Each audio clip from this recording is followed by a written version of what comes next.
Hello there, my name is Nate Jackson, the Eclipser. I have returned once more to tell you more about this whole eclipse thingamabob we have here. Glad to be back. Today we have number 7, is this? Or, no, yes, number 7. Post-war Kurosawa. After the war ended in 1945, 46 or 45, I think.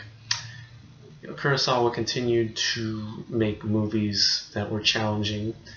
His first few movies, I think his first movie was made in 1943 during the war, and the censorship board had, challenged it, or challenged the censorship board, however you want to look at it. And after the war, Kurosawa continued to make movies that were centered on aspects of the war, aftermath of the war and whatnot. Movies like the set we're going to review for the next couple days. Starting with the first one, No Regrets for Our Youth. Waga Saisho ni Kuinashi. And this was made in 1946. It runs 110 minutes. It's in black and white, monaural, and Japanese with optional English subtitles, 1:33:1 aspect ratio, and all that good stuff. All those technical details that we all love as Criterion Eclipse head peoples. So, it's an interesting movie in that, it's the first thing, again, it's the first movie Kurosawa made after the war, but also it stars a woman. This is one of the very few, if not the only movie to feature a female protagonist in the form of Setsuko Hara, long before, I guess a few years before she started working with Mr. Ozu for a while. And she plays the character Yuki Yagihara. But anyway, let's talk about the plot. Now, the issue I had with this movie is that in order to understand a lot of it from the get-go, there's a disclaimer talking about how this movie was based upon the Takigawa incident, which was in turn based on the Manchurian incident. And I had no clue what those were. So this movie required a bit of research. Basically, in 1933, a professor was fired from Kyoto University for speaking out against fascism. And there were a lot of riots and protests and things like that. And so this movie is kind of based on that aspect. It's based on a professor who is fired for the same reasons, but it focuses on his daughter Yuki. And so Yuki is a young student, and she is currently courting 2 boys, Ryukichi Nogi and Itokawa. And she likes them both. However, Nogi is Ryukichi, I'm going to say Ryukichi. Ryukichi is a little rough around the edges. Itokawa is a little more of a romantic, I think, and that's why she kind of likes him a little more. And so, however, at one point, Ryukichi is, I believe, arrested, and he spends at a protest, and he spends a few years in jail. And when he's released, Itokawa tells Yuki that he's a changed man. He's not the same Nogi. I'll call him Nogi. Not the same Nogi that she remembers. And so he's basically, because of that, she's a little upset, and so she refuses to see him off. He's going to, I guess Nogi goes to China, and I guess Itokawa ends up going off, and so anyway, so she ends up seeing him off, and then a few years later, Yuki ends up moving to Tokyo, and getting a bunch of jobs there, basically just get food on the plate and all that, food on the table and all that. And she runs into Itokawa, and they catch up, and she finds out that Nogi is in the town. And so she basically kind of stalks him for a while until they end up getting married. However, she finds out that he's actually participating in some illegal activity, and they're together on the basis that she not ask him what he's doing, and she agrees to do it, although she's constantly worried about him. And sure enough, one day he gets arrested, and she's interrogated by the police. One of them is the police commissioner. Dokui is played by the ever so fantastic Takashi Shimura, Mr. Kurosawa's right-hand man when it comes to an actor. That wasn't Toshiro Mifune. And so it kind of drives her over the edge. And I mean, from what I understand, she becomes very numb, and I think she's kept in a cell for a long period of time.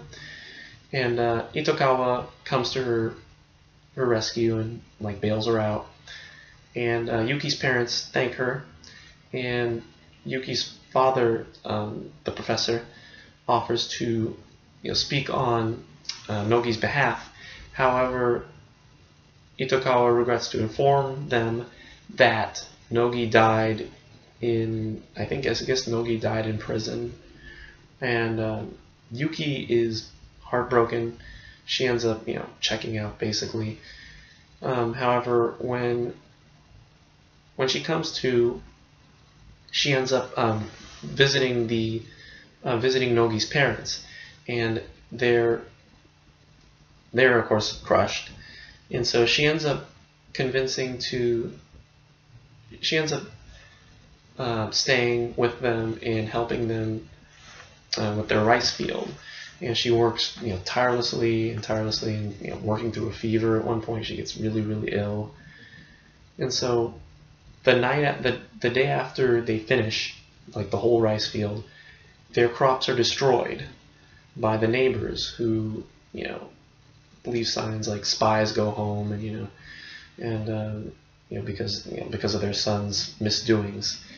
However, and for this whole period of time, Nogi's father has basically disowned Yuki, basically staying silent until the very end, when she sees when he sees the crops and she sees him destroying the signs, or he sees her destroying the signs, he finally accepts her. And so she ends up, basically staying there and, becoming sort of an activist. According to Wikipedia, it ends up, apparently it was based on this real life Hotsumi Ozaki, and I guess that was the actor. I guess that was the character who that was supposed to be Ryuichi Nogi. I guess the guy, that was him, or he was hung, I guess. So anyway, so Yuki at the end of the movie becomes an activist, and so she ends up returning back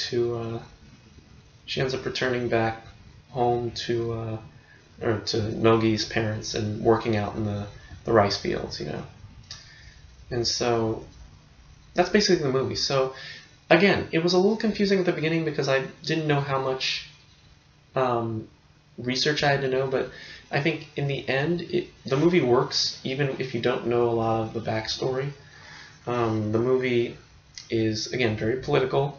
It's a little tough to crack, but it's very interesting to see Kurosawa direct Hara, who's almost always all smiles in her movie, and of course she does a lot of smiling, but there's a lot of sorrow. She plays it's a very dramatic piece, so there's not a lot of happiness in this movie, which is, again, very different. What else can I say about this movie? Again, it's Kurosawa, It's a very the one thing that I kind of don't like about this is that with the Criterion Collection editions, we always get the It Is Wonderful to Create series, and of course with the Eclipse we don't get that. So I would of course love to have seen the documentaries they did for these sets. If they did them, I'm not sure if they even did them for any of these movies, but if they did, I would love to see them. So maybe someday. Anyway, let's wrap this up. No Regrets for Our Youth gets an A from me.